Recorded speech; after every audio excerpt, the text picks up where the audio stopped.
Hi friends, आज आपण उकडीचे मोदक न करता आज आपण तळणीचे मोदक बनवणार आहोत। तर तळणीचे मोदक इतके छान की तुम्ही 10 ते 12 दिवस हे तळणीचे मोदक खाऊ शकता आणि घरात ठेवू शकतात। तर अजिबात खराब न होता आणि पाकळ्या कशा बनवायच्या, पीठ कसं मळायचं आणि अगदी बघू शकता, अगदी समोस्यांसारखे कुरकुरीत खुसखुशीत आतून छान असं सारण भरलेला आपला मोदक तर कसा बनवायचा ती आज आपण या रेसिपीमध्ये बघणारच आहोत। लाईफ इज एमी या यूट्यूब चॅनलला लाईक, शेअर आणि सबस्क्राईब करायला विसरू नका।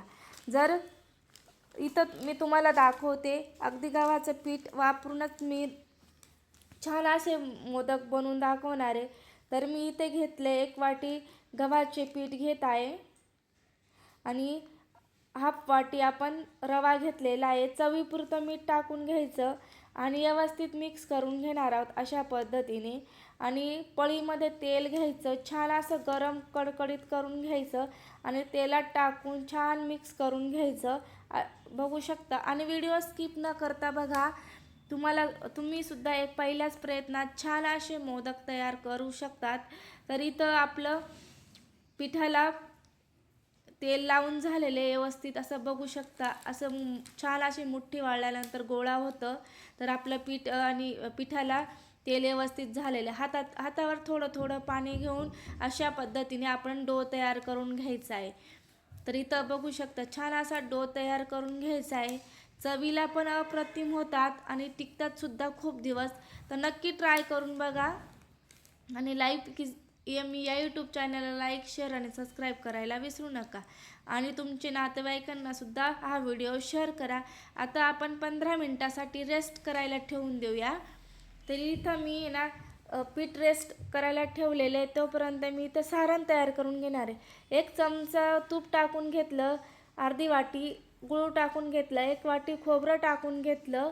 आता व्यवस्थित मी एकजीव होईपर्यंत परतून घेणार आहे आणि जास्त पण हे परतवायचं नाही। अगदी गुळाचं पाणी झालं की आपल्याला बंद करून द्यायचं आहे, जास्त वेळ लागत नाही इथं सारण अशा पद्धती बनवायला।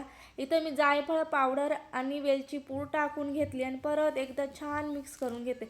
आणि आपलं जे सारण आहे ना, ते लुसलुशीतच असलं पाहिजे, कडक व्हायला नको। इथं आपलं सारण थंड व्हायला ठेवून देऊया। इथं मी 15 मिनटं झालेले छान असं पीठ मळून घेणार आहे।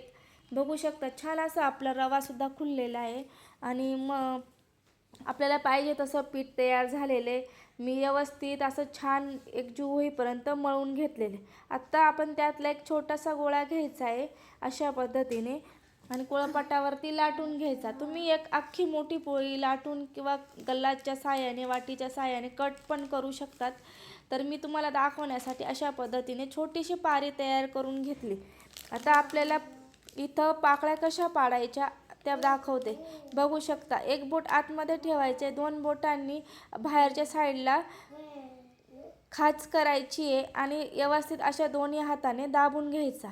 तर बघू शकता, हा व्हिडिओ तुम्ही पहिल्याच प्रयत्नात जर पाकळ्या करायला शिकू शकतात अशा पद्धतीने आपला मोदक तयार झालेला आहे। बघू शकता छान असा गणपती बाप्पासाठी मस्त मोदक तयार झालेला आहे। तर इथं आपले सगळे मोदक तयार झालेत आणि इथं कढाईमध्ये आपण आता तेल गरम करून घेणार आहोत। तेल गरम करून झाल्यानंतर आहे ना,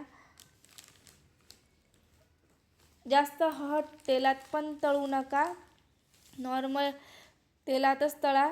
मीडियम गॅसवरतीच हे मोदक तळायचे, तेव्हाच खुसखुशीत आणि कुरकुरीत होतील। तर इथं आपण मोदक तळून घेणार आहोत। तर बघू शकता किती छान आपले कळ्यासुद्धा तयार झालेले आहेत आणि पीठ पण व्यवस्थित तयार झालं होतं आणि सारणसुद्धा व्यवस्थित तयार झालेले आहे, म्हणून अजिबात फुटलेले नाही आहेत। तर कलर टेक्स्चरसुद्धा खूप मस्त असं आलेलं आहे। तर आता आपले मोदक तळून झालेले आहेत, आता आपण साईडला काढून घेऊया। तर बाकीचे उरलेले ते सुद्धा आपण तळून घेणार आहोत। इथं बघू शकता मस्त असं मोदक तयार झालेलं आहे। तर तुम्हाला जर आजचा व्हिडिओ जर आवडला असेल तर लाईक, शेअर आणि सबस्क्राईब करायला विसरू नका। धन्यवाद।